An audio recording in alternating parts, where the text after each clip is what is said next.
Sunday night, and CBS presents The Whistler. I, the Whistler, know many things, for I walk by night. I know many strange tales, many secrets hidden in the hearts of men and women who have stepped into the shadows. And so I tell you tonight the amazing story of mind over matter. Do you believe there is such a thing as sixth sense, that mind reading is possible? Many people believe that nothing enters the mind except by way of the five senses, but I know better. I know there is such a thing as telepathy. Else how would I know the things that I know? Yes, and Herbert Randall knows too. He believes because he's a student of parapsychology. Herbert is highly attuned to extrasensory perception. He believes that a person can learn things without the use of the five physical senses. At the moment, Herbert Randall, a textbook in his lap, is apparently dozing. His young wife, Andrea, reads a magazine in the opposite corner of the room. Herbert is mumbling to himself. Yes. Yes, I understand. I see you. I hear you. My unfinished manuscript, you must find it. I am Thomas Banning. You must get the manuscript. I am Thomas Banning. My manuscript. The title is Mind Over Matter. You must come to me. You must come. You must. Herbert. Thomas Banning. I see you. I'll find it. How come? Herbert. Huh? What What? are you mumbling about? Oh, Andrea. You've been dreaming, mumbling to yourself. I haven't been asleep. I've been wide awake. I saw him. I heard him. You were No, dreaming. not for an instant. Thomas Banning, manuscript. That's what you've been mumbling. Who's Thomas Banning? Oh, he was a writer of books on psychic phenomena. I've never met him, never seen him until tonight. In a dream? No, it wasn't a dream. I wasn't asleep. And the message was too clear. Thomas Banning is trying to reach me. And he did. Still in the dream? Oh, dream or not, it was real. I've never met the man, never seen him. How could I dream about someone I'd never seen? I've got to locate Thomas Banning. Well, why? He has an unfinished manuscript, and he wants me to have it. Well, maybe he's dead. Not necessarily. This is no spook stuff. This is a case of a living mind trying to contact me. Oh, but why you, Herbert? You said you don't even know him. That doesn't matter. He must know of me. Thomas Banning. Unfinished manuscript entitled Mind Over Matter. Well, how can you find him, especially if you don't know what he looks like? I saw him. I heard him. And I'll find him. How? Through his publisher. He's written several books. I'll find him tomorrow.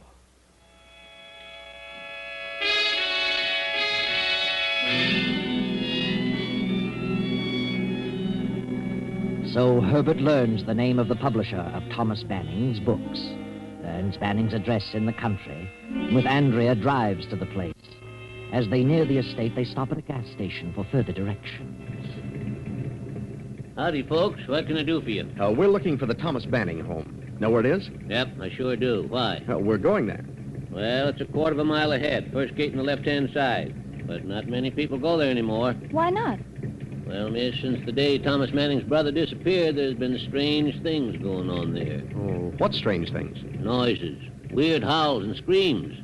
People kind of think the place is haunted with William Banning's ghost. William was Thomas's brother. Oh, is William dead? Oh, nobody knows what happens to William. Just blew in from South America and a few months later disappeared. Have you heard the screams? Yeah, and what's more, I don't want even to talk about it. So long, folks. First gate on the left. Well, this really begins to sound interesting.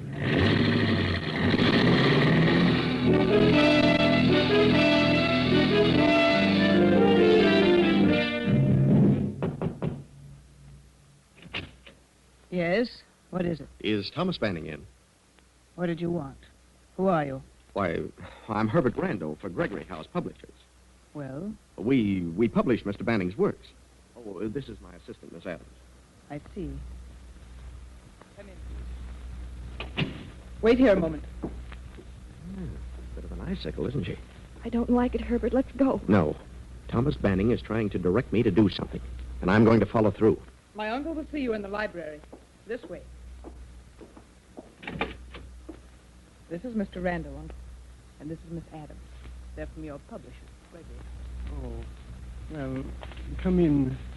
Sit down. This is my nephew, Bart. How do you do? How do you do? What did you want to see my uncle about? Why, I'd like to talk to him about that. What was it you wanted, Mr. Randall? You're quite free to speak in front of us, Mr. Randall. I attend to all his business. Don't I, Uncle Thomas? Yes. Yes, of course, Bart. What was it you wanted? Well, I'd rather talk to you alone, Mr. Banning. Come now. If it's about the publishing business, there should be no secret about that. No. This is your nephew, Mr. Banning? Yes, of course. And I'm his niece, Velma Banning. Are you quite satisfied, Mr. Randall? I guess so. Then get on with your business. Very well. When are you going to finish your manuscript, Mr. Banning? My manuscript? Yes, the one you haven't finished. Uncle has no unfinished manuscript. Why, no. I explained to Mr. Gregory that I hadn't started the proposed book and that I did not intend to write any more. Well, Mr. Gregory was under the impression that you'd already started it. Well, no. That is... Uncle Thomas has given up writing. He's been having trouble with his eyes.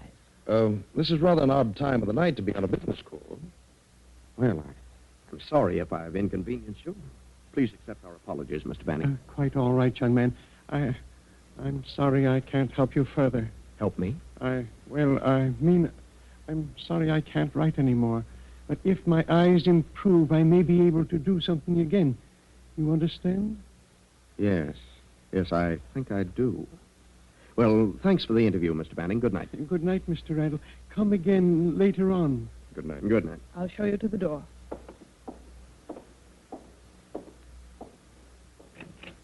Good night. Well, what do you think of that, Andrea?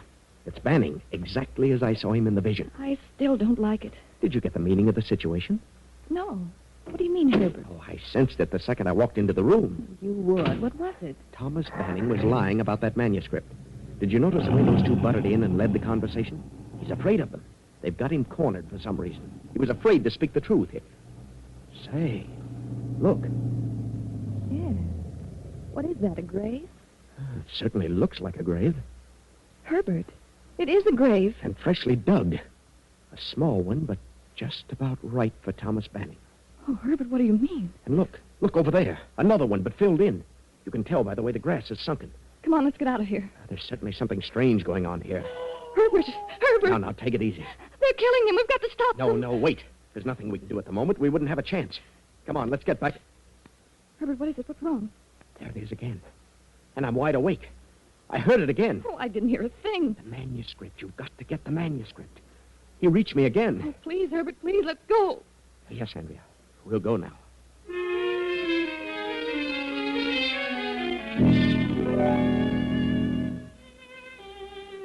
So Andrea and Herbert go home. Andrea goes to bed, but Herbert sits up, concentrating, waiting for another contact, another message. But Andrea, try as she might, cannot go to sleep. Please, Herbert, please come to bed. I can't go to sleep with you sitting there staring into space. Gives me the willies. Oh, I can't sleep. I couldn't possibly. Well, he may not appear again tonight. He doesn't have to appear. This is no spook business, I tell you. He can reach me instantly. Oh, please, Herbert, at least turn out the light. Oh, very well. Sorry to upset you, darling. But I've got to follow this through. I've just got to.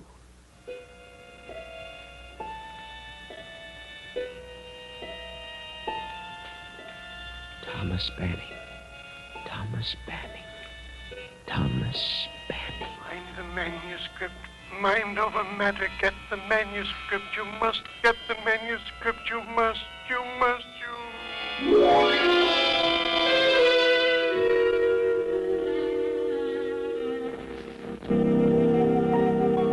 The next morning, Herbert is up early after a sleepless night and pays another visit to Mr. Gregory of Gregory House, Thomas Banning's publisher. I'm Herbert Randall, Mr. Gregory. I was here yesterday to get the address of Thomas Banning. Yes, I remember. Well, I'm with the Parapsychology Laboratory of State University. We were interested in knowing if Thomas Banning is planning another book. Well, we've published all of his works and expected him to do another. About 6 months ago, he wrote us that he had one half completed and hoped to finish it shortly. And you've heard nothing further about it? Yes. I talked to him a few weeks ago and asked him what he intended to do about the new book. He said he'd abandoned the idea of any further writing because of his eyes. Said he hadn't even started on the book. Hadn't started it? But he told you previously that he had it half finished. Yes. He seemed reluctant to talk about it, so I dropped the subject. Don't like to say this, but it occurred to me that Banning was, well, slipping a little. Mentally, I mean. Losing his mind, is that what you mean? Yes, Randall, so I thought it better to say no more about it. He seemed to be terribly depressed. Have you any idea what might have caused such a condition? No. It may have been brought on by the disappearance of his brother. I'd never met the brother, but he had come up from South America. Been living there for many years. A few months after his arrival, he'd vanished. That's all I know about it. I see. Well, thank you very much, Mr. Gregory. I guess we'll just have to forget about any further works by Thomas Banning. Good morning.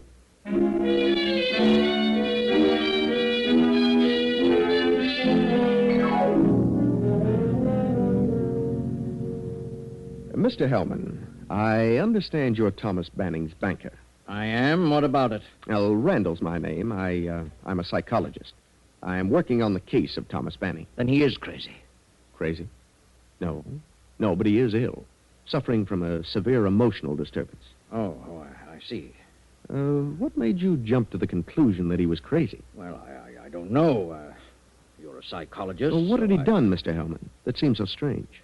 Well, he came in here in a terrible hurry one day and drew out all his money. Turned all his assets into cash, except the country place, and walked out. He acted very nervous, very queerly. I knew something was wrong with him. I figured he was losing his mind. Mm-hmm. Was that before or after his brother William disappeared? Oh, I think it was before, but I'm not positive. Tell me, did you ever meet his brother? No, I was a bit surprised to learn that he had a brother. But he'd been living in South America for 20 years. Mm-hmm. Did the brother have any children? I understand he had a son who came with him, and the son brought his wife. That's all I know about it. I see. Thomas must have had a considerable amount of cash. Yes, he left here with something like 100,000 in large bills. 100,000? Then you would say that such actions indicated that something was wrong with him, that he was decidedly not his normal self. I certainly would say that. I think he concentrated so much on spooks and the supernatural that he just cracked up over his subject. Well, thank you, Mr. Hellman, for the information. You're quite welcome. Oh, by the way, who did you say you were? Herbert Randall. You can check on me through the Parapsychological Laboratory of State University. Good morning, Mr. Hellman.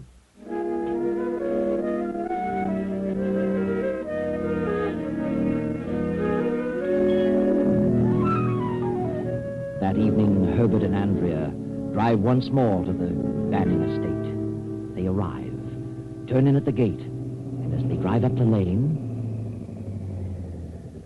Herbert, look. Well, what do you know about that? That mound of earth is gone. The hole's been filled in. Good heavens, and they've already killed him. Oh, you're probably right. Oh, they're desperate, Herbert. They'll do anything. Let's don't go in there. No telling what they'll do. Please, Herbert, let's go back. Well, here we are, Andrea. Come on.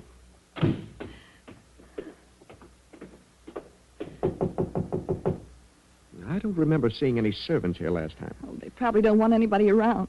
Not even us. Yes? Oh, good evening. I wonder if we could see Mr. Banning again. Do you always attend to business at night, Mr. Randall? Well, no, it just so happens that I... Come in. I'm afraid my uncle is retired. He's not very well, you know. It's quite a long trip down here, if he possibly can. I wish he'd see me now. He's here, isn't he? Of course. Just a moment. I'll speak to my husband. Be careful now, Herbert. Anything might happen. I know that. I'm prepared. I've got my gun. Will you step into the library? You stay out here, Andrea. Come in, Mr. Randall. Yes, come in, Mr. Randall. Mr. Banning. Good evening, Randall. Well, Oh, well, how are you? Didn't you come here to see Mr. Banning? Oh, yes, but You seem so surprised. What do you want this time? Oh, well, I want to talk a little further about the book. Couldn't I possibly see you alone, Mr. Banning? You're going to start that again, Randall? What are you so worried about? Go ahead, speak your piece. I'd prefer to talk with him alone. You're just a bit of a nuisance, Randall. Very well. I'd like to know why you won't finish your manuscript, Mr. Banning. He told you he hadn't started it because of his eyes. He could dictate it. He's too ill to concentrate on writing a book. Is that true, Mr. Banning? Well, yes, I have been ill lately. But if you hadn't started it, you'd have gone to the extent of completing the research for it. Your discoveries are important, Mr. Banning. We need them. If you'll just outline your research to me, I'll write it for you. You owe that to the profession. Uncle is in constant pain. Oh, he is?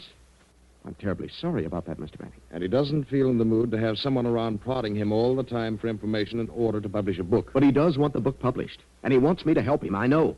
You're a conceited sort of individual, Randall. I know what I'm talking about. He wants me to help him with that book.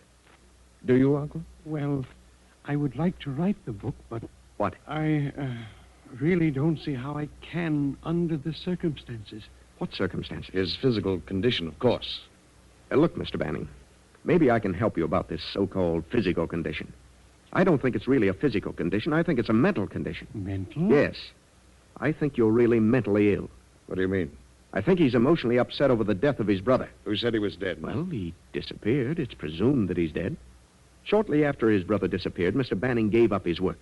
He wanted to give the benefit of his research to science, but he just couldn't collect his thoughts. Go on, son. You loved your brother, and I'm sure that I can help you get at the root of your seeming trouble and enable you to finish your book. But he hasn't started it. Then I can help him start it and finish it. Oh, believe me, we need that research. We need the book. Who is we? The field of psychology needs it. So you're a psychologist, Mr. Randall. Yes. Then you'd better analyze yourself. Uncle hasn't said a word about wanting you to help him write anything. But he does, I know. He tried to contact me, didn't you? Ridiculous. He hasn't phoned or been out of the house in weeks and weeks. He knows what I'm talking about. Now I ask you, Uncle, have you tried to get in touch with this man? Have you? No. There you are. I understand, Mr. Banning. Don't worry. However, if Uncle wants you to stay and see what can be done, why, that's entirely up to him. Do you, Mr. Banning? Yes, I'd like you to stay. Very well. Whatever you say, Uncle. Velma, put them up in the East Wing. Where's your room, Mr. Banning? Why, In the West Wing, Mr. Randall.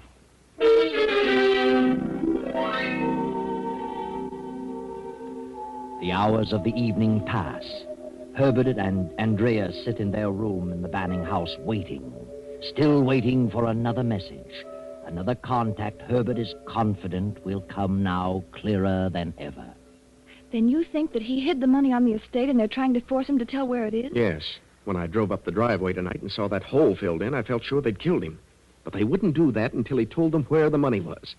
Since the hole was filled in, it stands to reason that they've only been digging in an effort to find it. But what happened to the brother? Why would the nephew do away with his own father? Well, maybe he didn't. Maybe Thomas Banning had something to do with that. An argument over the money. You mean Thomas killed his brother because the brother was trying to get the money? Oh, it's possible. Anything is possible. And if the brother was as nasty as the nephew, I wouldn't blame Thomas Banning. But the climax will come tonight. The nephew and his wife are suspicious of us. They know they'll have to work fast. Oh, what a situation. Please go to bed, Andrea. Let me concentrate on this thing, and I'm sure I'll have the answer before morning. Very well, Herbert. Good night, dear.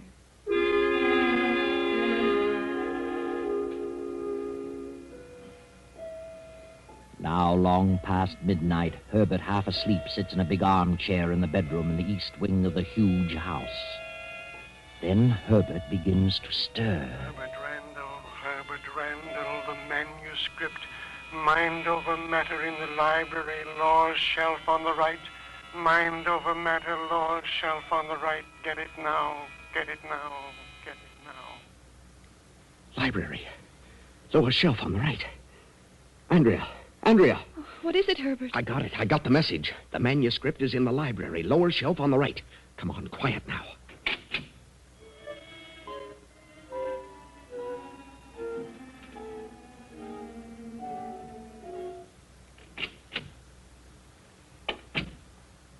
Turn on the lights, Andrea. Lower shelf on the right. Here we are. Oh, I hope they can't see the light from the other wing. Please hurry. I'm frightened to death of all this. I wish we hadn't come here. Here it is. Look, here it is. Mind over matter. He did start it. And it's unfinished. Stopped at page 313. Then come on, let's get out of here before they catch us. Andrea. What is it? Look. Look, Andrea. Here in the middle of the script. Two $50,000 negotiable bonds. Good heavens. Negotiable bonds? Why, it's the same as money. Anybody can cash them. So that's what he did with his money. This is what those two were after. This is why he's been kept a prisoner. This is why they've been torturing him. Poor man. Come on. I'm going to the West Wing. Maybe we can slip into Banning's room without them knowing it.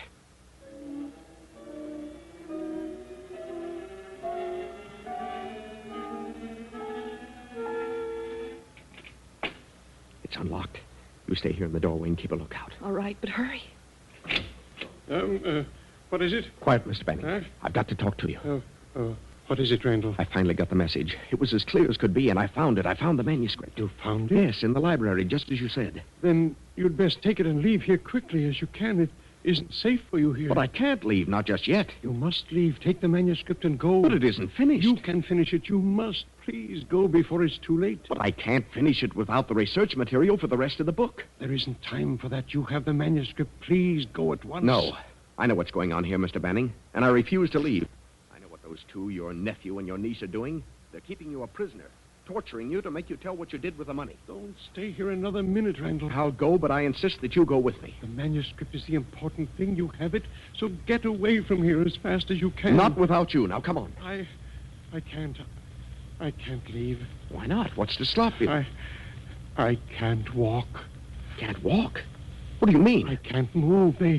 They've been injecting something in my back. It paralyzes from the waist down. What? Then I'll carry you out of the place. Please go. They might hear you. I'll have the police here in a matter of minutes. Hello. Dead as a doornail. You've seen to everything. Now, do you believe me? You haven't a chance against such desperate people. You have the manuscript. That's the important thing. Get it safely away from here and then do whatever you like about them. All right.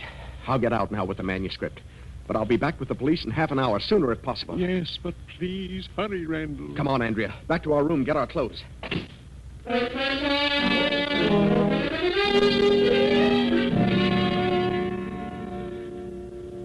Hurry, Andrea. Step on it. I am. Oh, dear, I wish that phone was working. Say, maybe this one is. Maybe just that one extension was pulled off. Does it work? No, it's dead, too. They're all dead. Oh. Come on, Andrea. Let's go. Yes, I'm ready. Oh, There it is again. Did you hear that? oh, heavens, yes. They must be wise to us. Probably heard us, and they're going to give him the works this time. It's their last chance. Oh, I can't stand it, Herbert. It's horrible. I'm not going to let them torture that old man any longer. I'm going back to his room. Oh, then I'm going with you. Come on.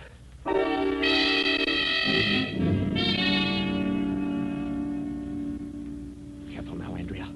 Stand back when I open the door. All right. Mr. Banning. Mr. Banning.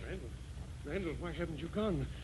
You must go. I heard you scream. I can't go and leave you to be tortured to death. But the manuscript... Oh, hang the manuscript and the money, too. They'll be safe. Money? Yes, the bonds. Don't worry, I'll take care of them. You found the money? Yes, pasted in the manuscript. But I refuse to leave here without you. Andrea, take this manuscript and go back to our room and lock yourself in. I'm going to wait here for those two to come back. Do you hear me, Andrea? Yes, I hear. Well, then hurry.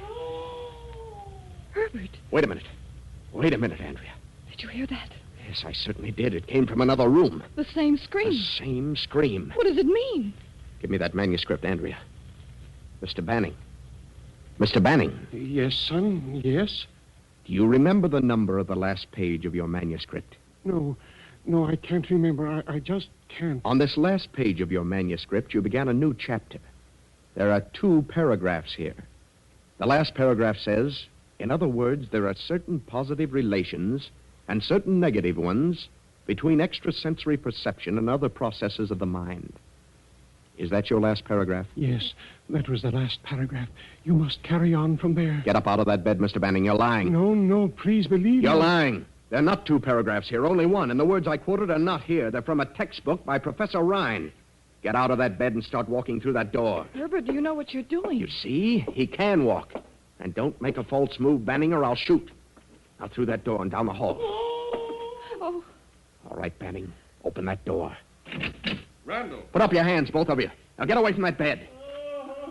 Who is this man? Herbert, look. His hands and feet are tied to the bed. Yes. But take a look at his face.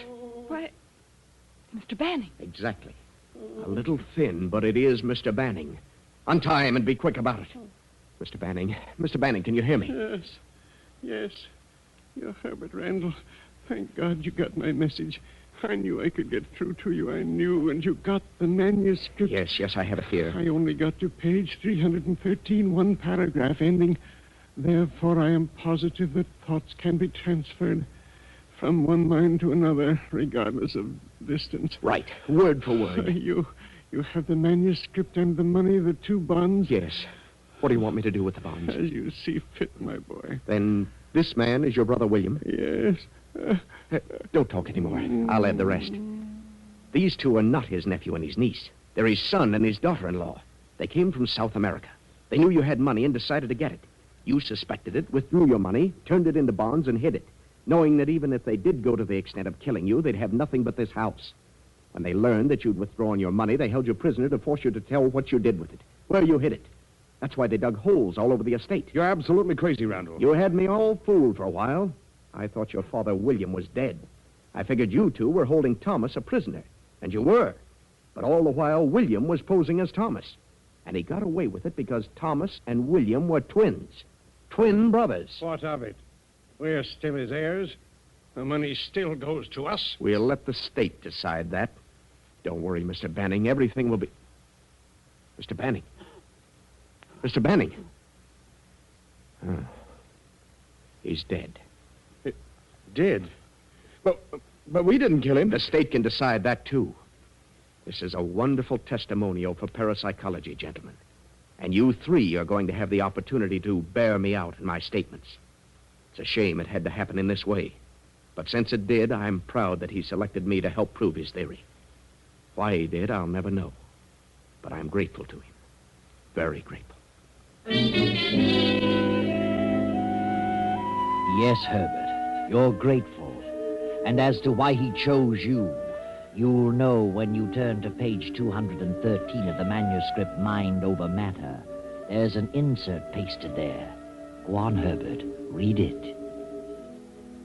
20 years ago, my wife ran away with another man, taking with her our young son. I never heard from them again. But last week, I learned the whereabouts of my son, who had assumed the surname of his stepfather. Since my brother William has returned from South America, I fear for the safety of my life and my fortune. I know they plan to kill me since they have learned of the existence of my son. So I have turned all my assets to cash and willed them and my unfinished manuscript, Mind Over Matter, to my son, whose address is 214 East 32nd Street, this city. What? And whose name is Herbert Randall. Andrea, I'm his son. Herbert. If you get this, God bless you, my son, and carry on with our great work, which is destined someday soon to eradicate the boundaries of time and space. Your father, Thomas Banning. Just a chance coincidence, you say?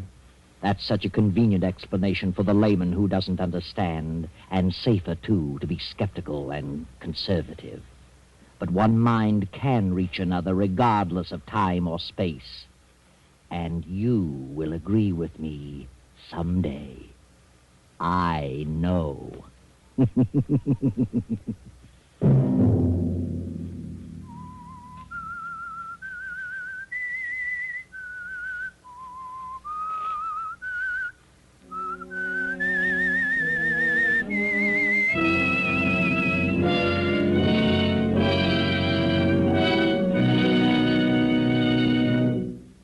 CBS has presented The Whistler.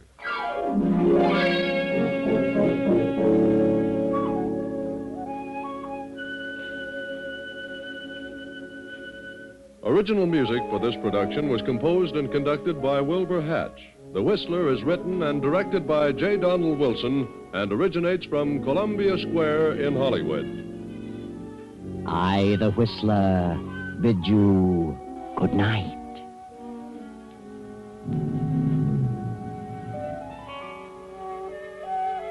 This is the Columbia Broadcasting System.